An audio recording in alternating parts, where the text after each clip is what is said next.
சொல்லணும்னா 2021 ஆட்சி பொறுப்பேற்றிலிருந்து இன்னைக்கு வரை பெண்களுக்கு எவ்வளோ முக்கியத்துவம் பண்ணிட்டு இருக்காங்க. அதை குறிப்பாக சொல்லணும்னா மகளிர் உரிமை குழு, அதுபோல இந்திய பயணங்களுக்கு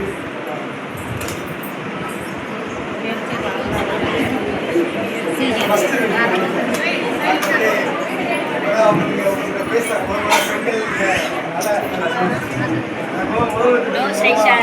எவ்வளோ பெண்கள் பெரிய பெரிய படித்து பெரிய பெரிய லெவலுக்கு இருக்காங்க. உங்களுக்கும் திட்டத்தின் மூலமாக நீங்கள் செய்கிற இந்த இதில் வந்து பெரிய லெவலுக்கு போகணும்னு சொல்லி வாய்ப்பு நன்றி வச்சுருக்கேன்.